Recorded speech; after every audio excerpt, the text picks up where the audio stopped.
The alarm screamed through the building. Red lights flashed along the walls. Heavy doors slammed shut, one after another, shaking the floor. Officers ran, boots hitting concrete fast and hard. Somewhere inside Belmarsh Prison, a man refused to lie down. He stood in his cell, breathing fast, eyes wide, knowing he had crossed a line that could not be uncrossed. On the loudspeaker, a calm voice spoke over the chaos. All units locked. High-risk protocol in effect. Inmates from London, Birmingham, and Manchester froze where they were. Some lay flat on the floor. Some pressed their backs against cold walls. No one shouted. Everyone knew what this meant. Belmarsh had switched into full control mode. The man in the cell heard footsteps coming closer. Shields scraped the floor. Keys rattled. The door in front of him began to unlock. Then everything went quiet. Too quiet. And the question hung in the air like a warning. What happens when Britain's most dangerous prison decides someone has gone too far? Hours earlier, the prison had felt almost normal. Belmarsh sat in southeast London, surrounded by tall fences, cameras, and watchtowers. From the outside, it looked like a grey box of steel and wire. Inside, it was known as the place where the hardest cases went. Terror suspects. Gang leaders. Men considered too dangerous for other prisons. If someone caused trouble elsewhere, this was where they ended up. Daniel Price arrived before sunrise. He was 36 and transferred from a prison in London after being labelled high risk. He had heard the stories. Everyone had. Belmarsh was not loud like other prisons. It was strict. Slow. Careful. That scared people more. The transport van stopped. The doors opened. Cold air hit Daniel's face. Officers did not shout. They did not rush. They watched. Processing was silent. Papers. Searches. Numbers. Cameras followed every move. Daniel noticed there were more locks here. More doors. Every hallway felt like a box inside another box. This place doesn't mess around, a man from Birmingham whispered as they were walked down a corridor. Daniel nodded. He could feel it already. His cell was clean and small. The bed was thin. The light was bright and never fully off. The door was solid steel with a small window. No bars. Just metal. Belmarsh did not want you to see out. The first days were calm. Too calm. Meals arrived on time. Movement was slow and controlled. Inmates spoke quietly. Everyone followed rules because the rules felt heavy, like they could crush you if you ignored them.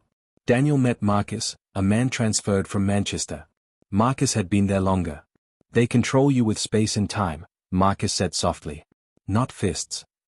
Daniel laughed once. He stopped laughing after he saw it happen. A man refused to leave his cell for a search. He didn't yell. He didn't threaten anyone. He just said no. Within seconds, the corridor filled with officers. Shields up. Helmets on. No panic.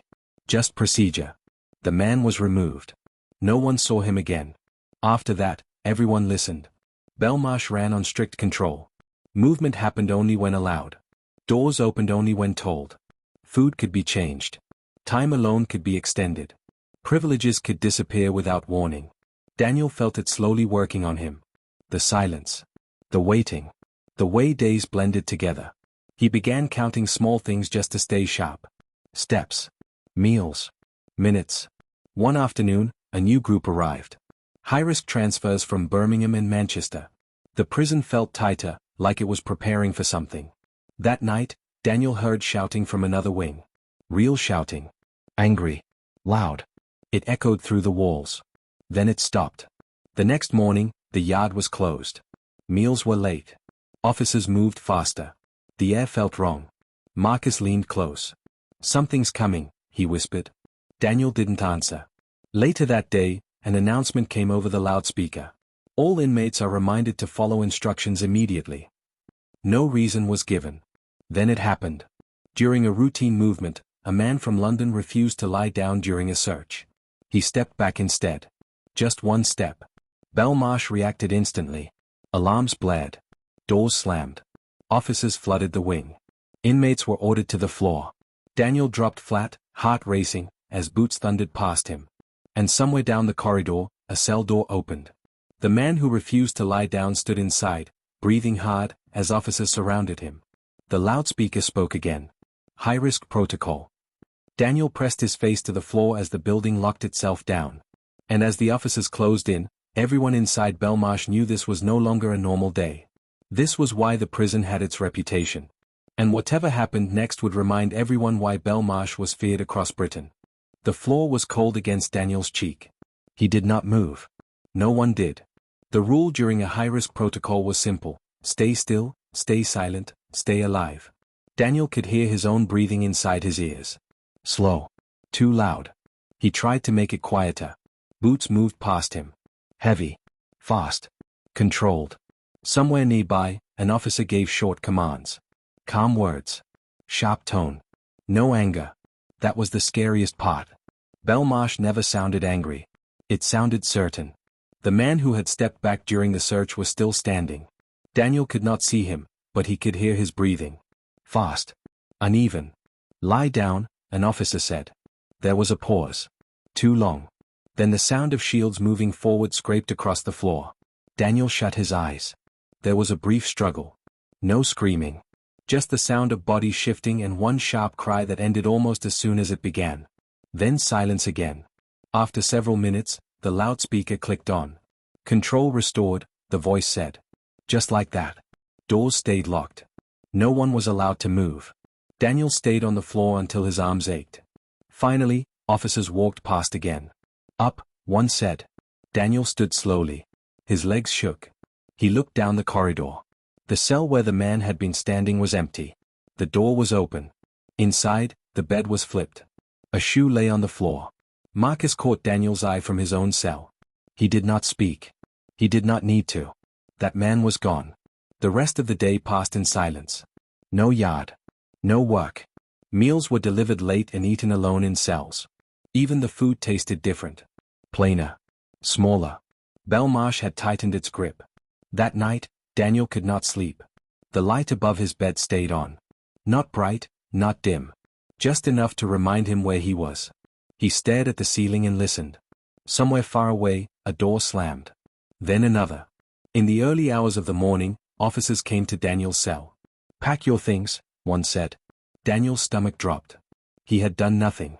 He followed rules. He stayed quiet. Still, he packed. The walk through the prison felt longer than before. More doors. More locks. More waiting.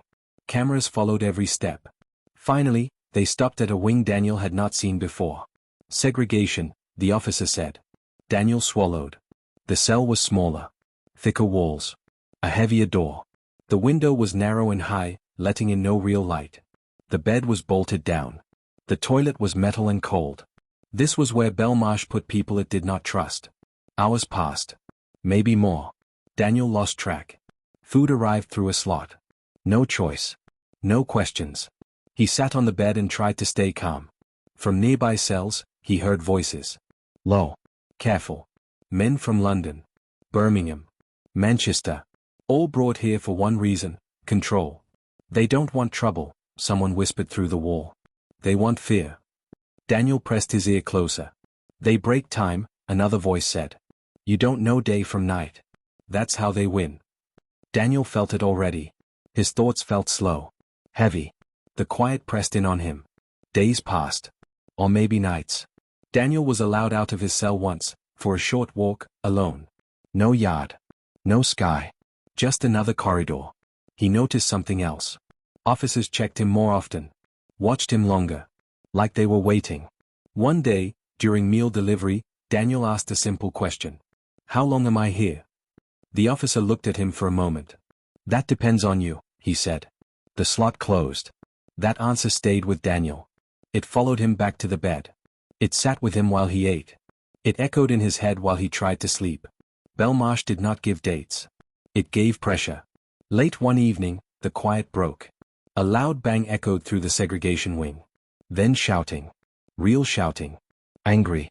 Panicked. Get back. Get back. Alarms sounded again. Red lights flashed through the narrow windows. Daniel stood, heart racing, as officers ran past his door. He heard metal hitting metal. A crash. Then someone yelling for help. For the first time since arriving at Belmarsh, Daniel felt something worse than fear.